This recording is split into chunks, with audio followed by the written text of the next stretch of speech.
안녕하십니까? 네. 또 귀한 안식일 또 주님의 축복과 임재 안으로 들어올 수 있도록 인도해 주신 하나님께 감사합니다. 저는 지난주 사경회로 제물포교회에 다녀왔습니다. 또 이제 기도해 주신 덕분에 은혜로 말씀을 잘 전하고 돌아올 수 있었던 것 같습니다. 감사드립니다. 먼저 본문의 말씀 함께 읽도록 하겠습니다. 시작. 사람에게 보이려고 그들 앞에서 너희 의를 행하지 않도록 주의하라. 그리하지 아니하면 하늘에 계신 너희 아버지께 상을 받지 못하느니라. 마태복음 6장 1절의 말씀입니다. 우리나라는 전 세계에서 영어를 가장 열심히 공부하는 나라 중 하나입니다. 초등학교 때부터 대학까지, 요즘엔 또 영유라고 영어 유치원에서부터 영어를 열심히 합니다. 그래서인지는 몰라도 요즘엔 영어를 또 잘하지만 아이러니하게도 길거리를 가다가 외국인이 다가와서 하이 하면 이렇게 뭔가 말을 하려고 하는 순간 입이 굳고 얼음이 됩니다. 머릿속은 하얘지고 입이 떨어지지 않게 되는 것이죠. 우리는 왜 그럴까요? 우리가 배운 건 사람과 대화하기 위한 언어가 아니라 정답을 맞추기 위한 시험 과목으로 영어를 공부했기 때문입니다. 그래서 수능철만 되면 원어민들이 수능에 나온 영어 문제를 풀었다가 이게 무슨 말이야 하면서 틀리는 영상이 화제가 됩니다. 그런 영상 한 번쯤 보신 적 있으실 겁니다. 우리는 이 영어 등급이라는 눈에 보이는 결과에 집착하느라 언어의 진짜 목표인 사람과의 소통, 이 관계의 수단으로서의 영어를 놓치는 것입니다. 이 성적 표현은 1등급이라고 결과가 찍혔을지는 몰라도 정작 본질인 외국인 친구를 사귈 수 있는 능력으로는 빵점인 것입니다. 신앙생활도 이와 똑같을 수 있습니다. 예수님 당시 유대인들은 구제하고 기도하고 금식하라는 이 과목에서 만점을 받으려고 애썼습니다.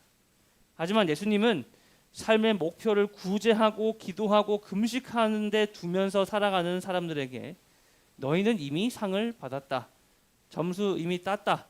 그러나 하나님과의 관계는 없다라고 말하고 계십니다. 오늘은 여러분들과 함께 마태복음 6장에 나온 말씀을 토대로 하나님 나라의 특성을 한번 생각해 보도록 하겠습니다. 오늘 본문의 말씀을 통해서 예수님께서는 우리가 신앙생활을 하면서 주의해야 할 것들을 이야기하고 계십니다. 이 말씀은 이 뒤에 등장하는 세 가지 신앙생활의 증표, 즉 구제하는 것, 기도하는 것, 금식하는 것을 아우르고 있는 내용입니다. 그 뒤에 나오는 이 세 가지가 앞에 있는 6장 1절에서 모두 정리가 되는 말인 것이죠. 이 당시의 유대교는 종종 의로운 행위들을 나열하고 그것을 잘 지키는 사람들을 의롭다고 표현을 했습니다. 그 중에 구제와 기도와 금식 이 세 가지는 보통 세트로 나열되어 있었습니다. 그래서 이 세 가지 예증은 아마도 가장 보편적으로 바리새인들이 준수해왔던 의였습니다. 그렇기 때문에 굳이 우리가 이 세 가지를 집착하지 않고 일반적으로 우리 삶에, 우리 신앙생활에 적용할 수 있는 것입니다. 어쨌든지 간에 예수님께서는 어떤 의로운 행위를 하더라도 주의하지 않고 사람들에게 보이려고 하는 신앙만 하게 된다면 하늘에 계신 아버지 하나님에게 상을 받지 못한다고 경고를 하고 계시는 것입니다. 우리 신앙생활에 이 네 가지 지혜를 주는 이 말씀을 한번 연구해 보도록 하겠습니다. 첫 번째로 우리는 오직 하나님께만 깊은 인상을 남겨야 한다는 교훈을 우리 방금 말씀을 통해서 배웁니다. 예수님께서 의를 사람에게 보이려고 행하지 말고 라고 이야기를 하신 뒤에 구제, 기도, 금식이라는 세 가지 증표를 이야기하지만 우리는 하나님이 아니라 다른 사람들에게 좋은 인상을 남기기 위해 이 세 가지를 하는 경우를 볼 수 있습니다.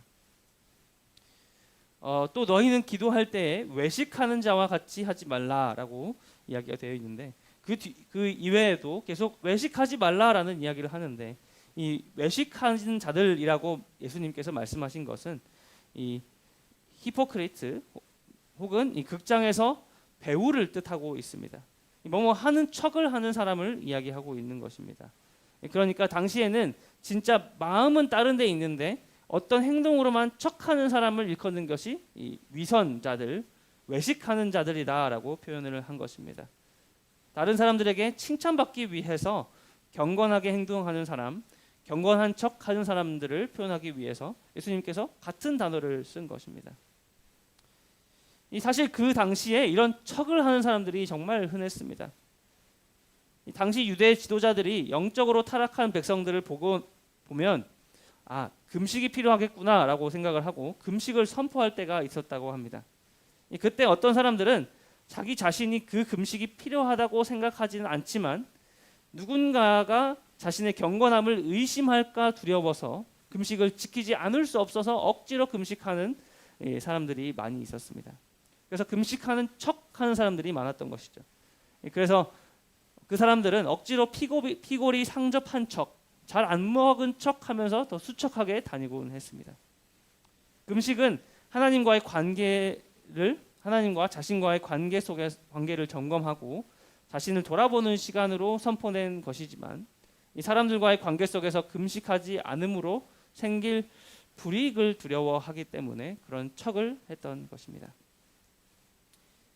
우리도 신앙생활하면서 하는 많은 일들이 나 자신과 하나님과의 관계가 아니라 다른 사람들과의 관계, 그리고 다른 사람들의 눈치를 볼 때가 있는 것 같습니다.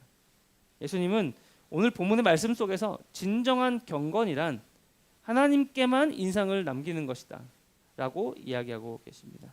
진정한 경건이란 하나님께서 우리의 생각과 마음과 행위를 아신다는 이 인식을 하면서 하나님과의 관계만을 신경 쓰는 것을 이야기하고 있는 것입니다. 그렇다고 예수님께서 공적인 의를 행하지 말라고 하신 것은 아닙니다. 이 사람들에게 보이려고 일을 행하지 말라는 말은 산속에서 예수님의 이 말씀을 듣고 있는 사람들에게 의문을 불러일으켰습니다.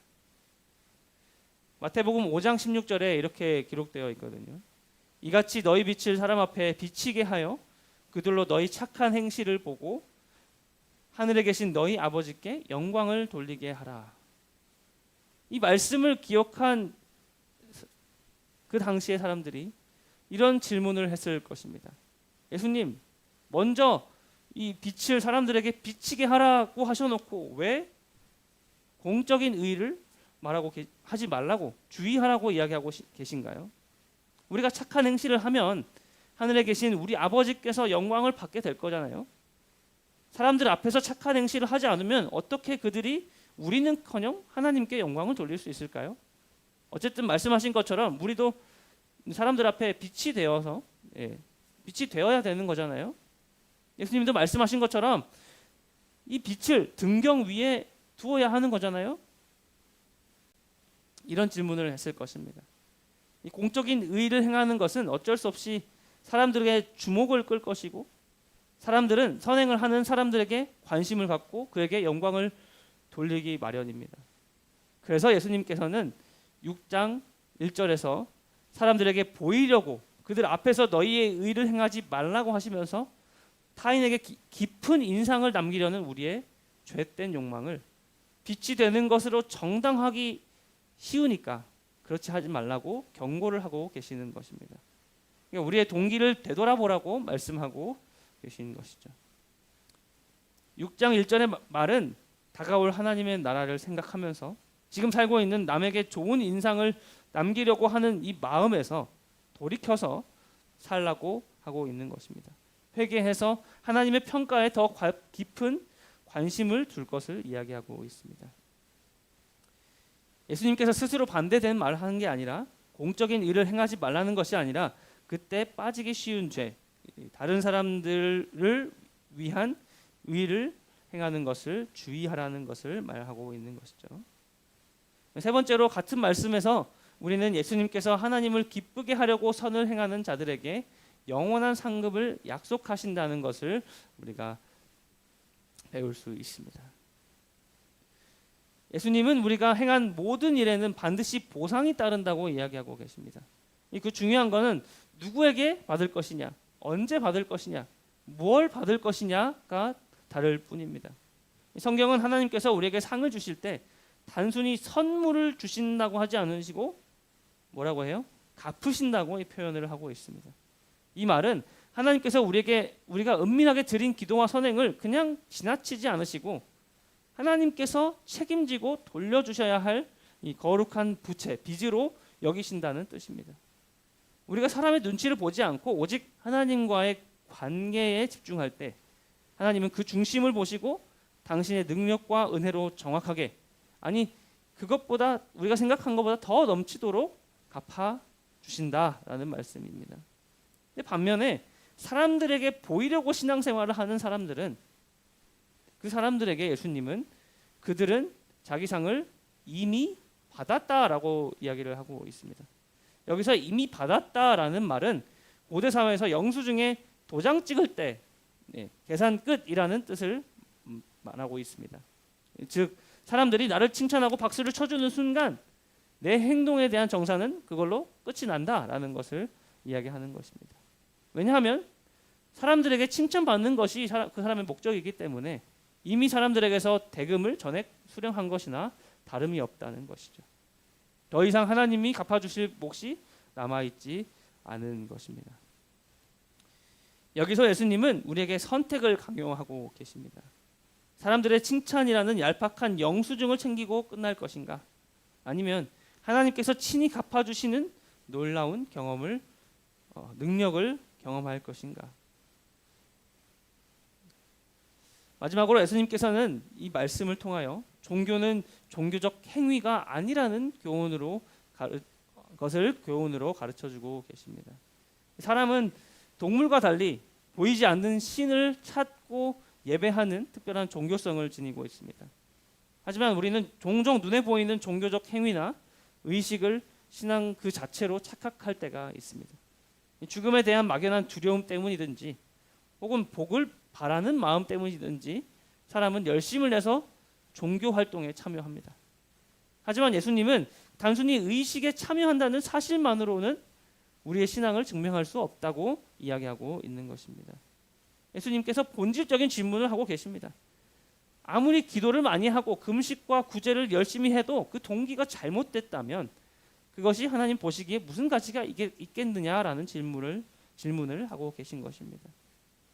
만약에 마음 없는 종교 행위가 신앙의 척도라면 예수님을 믿지 않으면서도 도덕적으로 선하게 사는 사람들과 우리가 다를 바가 무엇인가?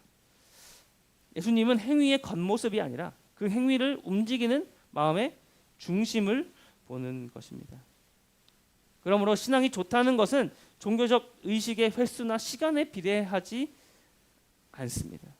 하루 4시간을 기도하는 사람이든 주어진 소명 때문에 짧은 시간만 기도하는 사람이든 중요한 것은 그 사람이 하나님과 얼마나 깊이 연결되어 있느냐라는 것이죠.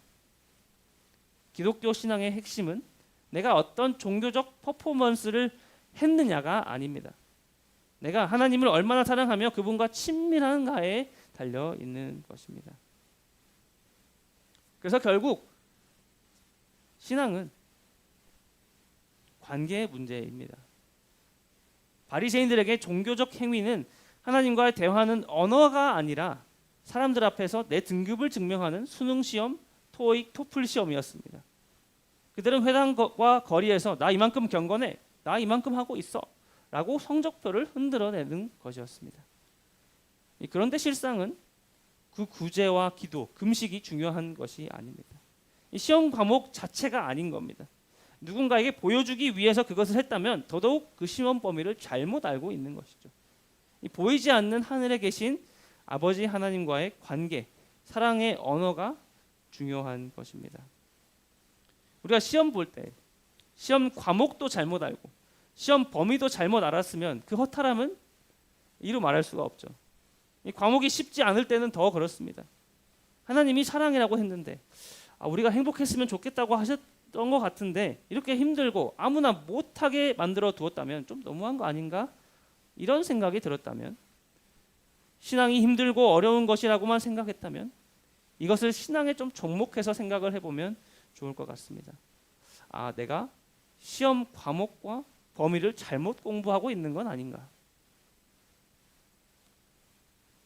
우리가 이 시험 범위나 과목을 잘못 아는 이유를 생각해 보았습니다. 아마도 우리가 살고 있는 이 세상의 시험 범위가 이것이기 때문일 것입니다. 세상은 점수 결과만 잘 나오면 장땡이다 라고 이야기합니다. 마찬가지로 우리 신앙도 기도 많이 하는 것처럼 보이면 신앙 좋아 보이니까 기도해야지. 제자 훈련을 해야 리더 될 수 있으니까 라는 생각을 하게 됩니다. 사람들의 시선이라는 점수에 집중을 하게 되는 것이죠. 그런데 우리가 보는 시험은 그 범위는 완전히 다릅니다. 구약에 다윗이 이스라엘의 왕이 되기 전에 사울이 왕이 되었을 때입니다. 사람들이 하나님께서 그들의 왕이심에도 불구하고 이방 나라들처럼 왕을 주세요 이렇게 졸랐습니다. 그래서 하나님께서 어쩔 수 없이 한 사람을 선택해서 그들의 왕이 되게 하셨습니다. 원래 왕은 하나님께서 주실 때 그 왕이 이스라엘 백성들에게 하나님의 율법에 순종하는 모본이 되고 그들이 하나님의 율법을 잘 지키고 살 수 있도록 도와주는 존재가 되길 바라면서 왕을 세우셨어요. 그런데 사울은 우리가 모두 잘 아시다시피 그런 왕이 되지 못했습니다. 사울이 하나님께 잘못한 장면들을 보면 사울이 하나님께 잘못한 장면들이 사울이 왕이 되고 난 뒤에 자주 등장을 하는데요. 사울이 잘했다 보다는 못했다가 더 많은 왕 중에 하나입니다. 그 중에 사울이 하나님께 완전히 버림받은 장면이 사무엘상 15장에 등장을 합니다. 하나님께서 사무엘을 통해서 사울에게 말씀을 하십니다. 가서 아말렉을 진멸하라라고 말씀하셨어요. 애굽에서 나와서 가나안 땅을 올 때 길에서 이스라엘을 대적한 문제로 하나님께서 이제 벌을 내리시겠다고 그런 명령을 하신 것입니다.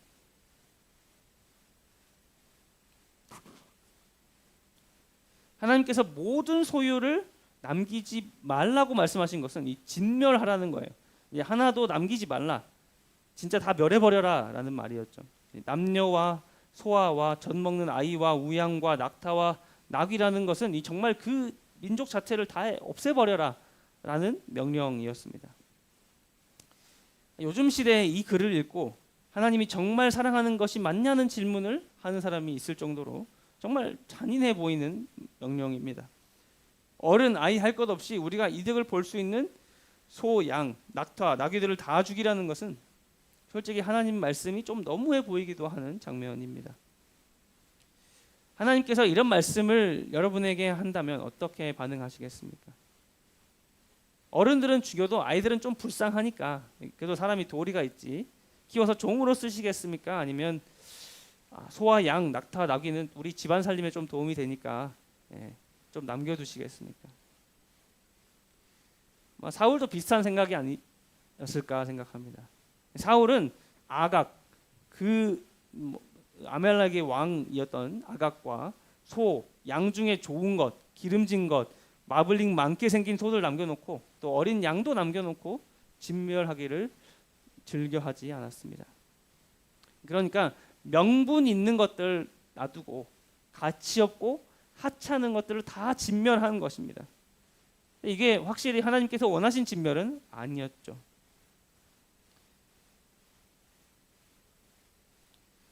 사무엘이 사울을 만나러 갑니다. 근데 전날 하나님께서 내가 사울 왕 세운 것을 후회하신다라고 하니까 좀 당황을 해가지고 사울이 왕이 전쟁에서 승리하고 온다는 그곳에 갔습니다. 그런데 절대 들리지 말아야 할 소리가 들리는 것이죠. 소가 울고 양이 울고 난리가 났습니다. 그래서 사무엘이 사울에게 묻습니다. 이게 다 뭡니까? 그랬더니 사울이 이렇게 핑계를 댑니다. 다 같이 읽을까요? 시작. 사울이 이르되 그것은 무리가 아말렉 사람에게서 끌어온 것인데 백성이 당신의 하나님 여호와께 제사하려 하여.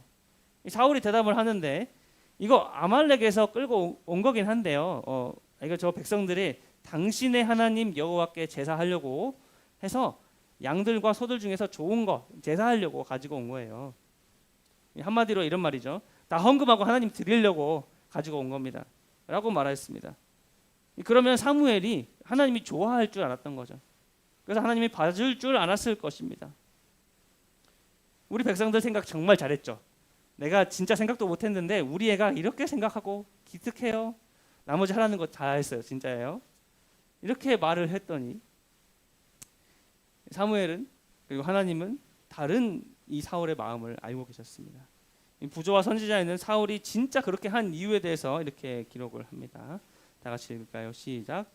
백성들은 사울의 지시에 따라 행하였으나 사울은 자신을 보호하기 위하여 자신의 불순종의 죄를 백성들에게 전가시키려 하였다.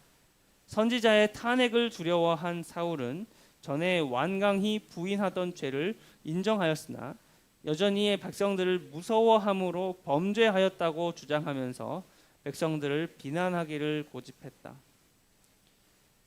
백성들이 한 게 아니고 사울이 그렇게 하도록 시킨 거죠. 요즘 청년 학생들 말을 빌리면 세 글자로 하남자입니다. 자기가 하자고 해놓고 백성들이 하자고 한 것처럼 덮어 씌운 거예요. 그렇게 사무엘이 계속 뭐라고 하니까 내가 잘못한 건 인정하는데 저 백성들이 너무 무서워서 그랬어요 라고 핑계를 대는 겁니다. 그러니까 하나님과 자신과의 관계가 아니라 이스라엘 백성들과의 관계, 자기 자신을 왕으로 만든 것처럼 보이는 저 백성들이 무서워서 그렇게 했어요 라고 말하는 거죠. 사울은 이 백성들의 인기라는 성적표에서 1등급을 놓치고 싶지 않았던 것 같습니다. 그래서 하나님께서 시키신 방법대로 하는 이 순종이라는 진짜 시험 과목을 버리고 자기가 듣기에 보기에 좋은 결과만 선택한 나머지 결국은 하나님께 버림을 받은 것입니다. 이 사울의 이런 눈치 보는 신앙은 그 삶에 계속 등장을 하는데요. 골리앗이 쳐들어와서 하나님 모욕했을 때도 지는 것이 두렵고 사람들에게 부끄러울 것을 걱정했으면서도 다윗이 골리앗을 쓰러뜨리고 그 인기를 다 가져가고 나니까 시기하고 질투하고 다윗을 괴롭히고 죽이려고 했습니다. 사울은 계속해서 하나님과의 관계가 아니라 사람들 눈치를 본 겁니다. 눈치는 사람을 향하지만 순종은 하나님을 향합니다. 점수에 연연하는 사람은 불안하지만 관계에 집중하는 사람은 담대합니다. 사울은 왕관이라는 순종할 때 눈치 안 봐도 되는, 이 눈치를 보지 말아야 하는 자리에서 사람들의 눈치를 보았습니다. 이 왕노릇이 얼마나 사울에게 힘들었을까요?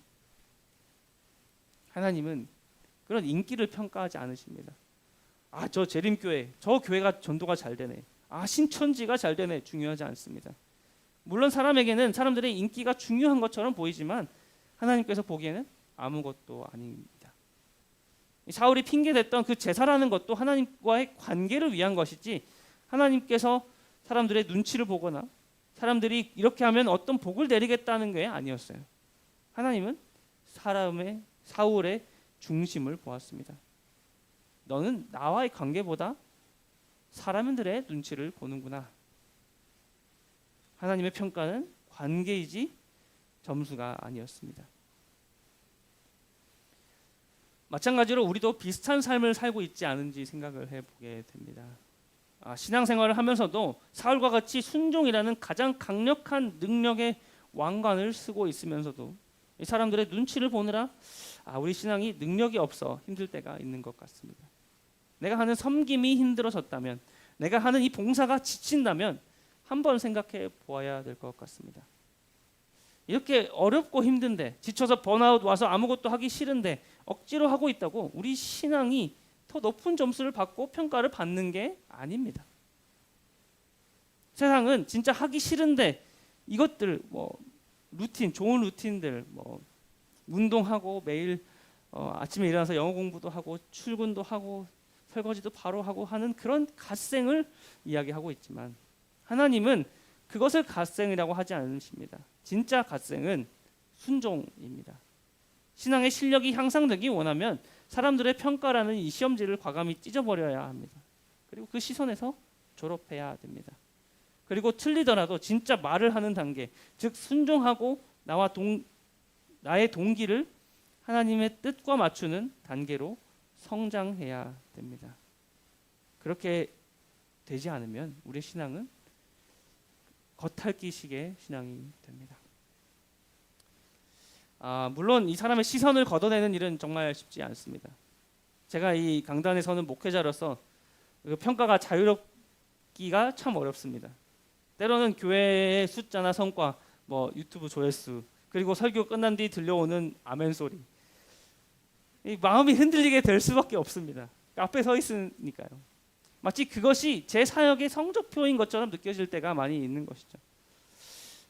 그런데 제가 깨달은 진짜 무서운 사실은 제가 여러분들 혹은 사람들의 반응에 귀를 기울이는 순간 내가 하나님께 귀가 닫힌다는 겁니다. 제가 더 멋진 설교, 더 칭찬받는 목회를 하려고 애쓸수록 정작 하나님과의 관계는 헐거워지고 저는 울리는 꽹과리가 될 뿐입니다. 아마도 여러분 모두도 사람들의 박수가 아니라 하나님의 임재를 구하기 위해 몸부림치고 계실 것입니다. 진짜 능력은 사람의 인정이 아닌 하나님과의 깊은 시점에서 나오기 때문입니다. 신의 악단이라는 영화가 있습니다. 보신 적 있으신가요? 12월 31일 개봉이었는데 제가 아내랑 가서 봤습니다. 참 울림이 있는 영화였습니다. 이 내용이 뭐냐면 북한 보위부가 2억 달러의 지원금을 받기 위해서 급조해서 가짜 찬양단을 하나 만듭니다.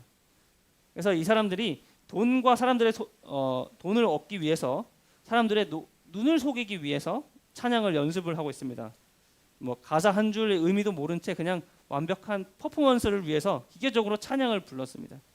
근데 이제 시간이 갈수록 그 연습을 하다 보니까 나만의 사람들이 보니까 손을 들고 이렇게 하더라, 이렇게 한번 따라 해보고 이런 것들 다 따라하기 시작한 것이죠. 퍼포먼스를 하기 시작한 겁니다. 그런데 놀라운 일이 벌어집니다. 가짜로 시작했던 그 찬양이 어느 순간 이 사람들의 영혼을 건드리기 시작해요. 이 사람들을 속이려고 했던 그 연기가 하나님을 향한 진짜 고백이 되어서 바뀌기 시작하는 겁니다. 이 영화의 주연을 맡았던 배우 정진훈 현재가 이 배우가 이렇게 고백을 하고 합니다.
영화 속 이야기처럼 이 사람 역시 촬영을 하면서 자신의 모습을 돌아보게 됐다고 합니다. 이 고백이 참 솔직하지 않나요? 크리스천이라고 말은 하는데 사실 하지 말라는 거 다 하고 살았다, 이렇게 이야기합니다. 때로는 우리가 영화 속 이 가짜 찬양단처럼 혹은 무늬만 성도인 채로 살아갈 때가 있습니다. 사람들에게 보이기 위한 예배, 점수 따기 식의 이 신앙생활에 익숙해져 있는 것이죠. 근데 하나님은 우리의 완벽한 연기를 원하시는 것이 아니라 서툴더라도 다시 주님 앞에 나와 성경을 펴는 이 진실한 관계를 원하십니다.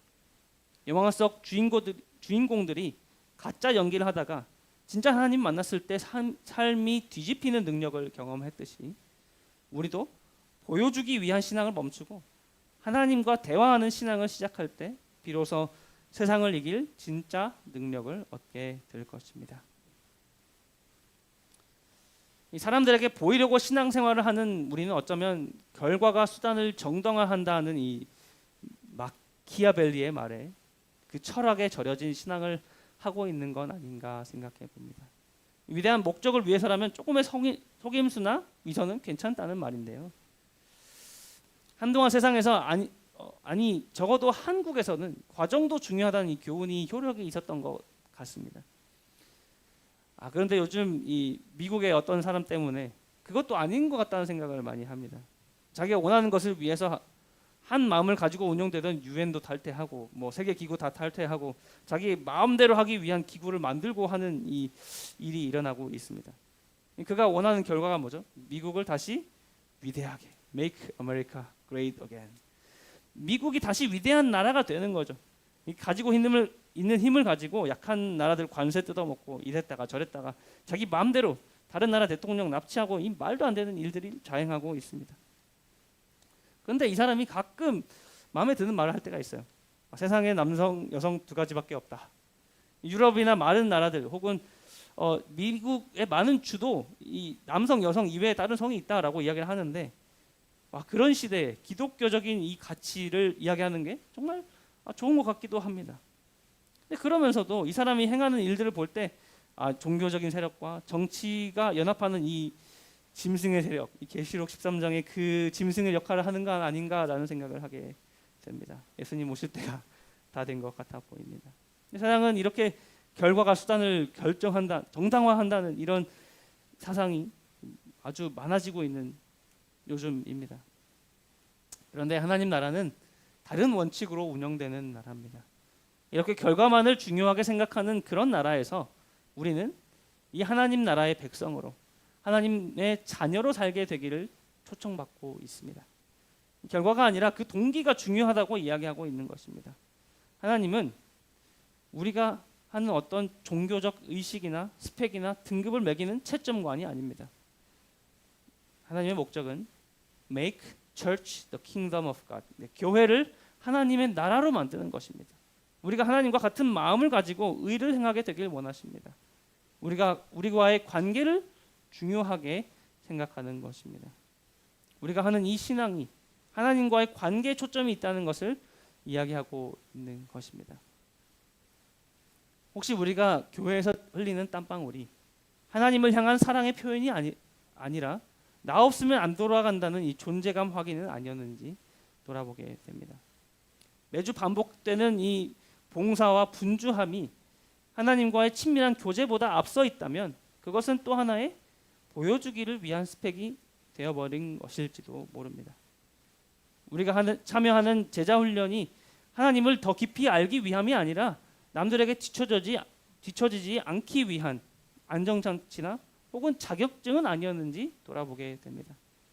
또한 우리가 드리는 예물이 감사와 고백이 아니라 괜찮은 성도라는 이름표를 유지하기 위한 회비처럼 된 건 아닌지 조심스럽게 생각해 봅니다. 이렇게 말씀을 하려고 생각해 보니까 내일 이렇게 헌금 서약을 해야 된다고 하는 거 보니 반대로 말을 해야 되나 생각이 들지만 이제는 내가 얼마나 많은 일을 했냐, 내가 어떤 헌금을 얼마나 했느냐로 나를 증명하기보다는 이 마음의 짐을 조용히 내려놓게 되었으면 좋겠습니다. 세상이 말하는 완벽한 1등급이 아니어도 괜찮습니다. 대신에 아무도 없는 곳에서 아버지의 이름을 부르면서 그분과 눈을 맞추는 사랑받는 자녀가 되길 소망합니다. 우리의 신앙이 가진 진짜 힘은 주변에 요란한 박수 소리가 잦아든 바로 그 고요한 자리에서 피어나게 될 것입니다. 저희 함께 읽는 글을 한번 읽고 말씀을 마치도록 하겠습니다. 시작. 이미 자기 상을 받은 1등급 신앙인보다 아버지와 깊은 사귐이 있는 능력의 자녀가 되자. 사람들의 박수 소리가 사라진 그곳에서 진짜 신앙을 시작하는 저와 여러분이 되길 바라면서 말씀을 마치겠습니다.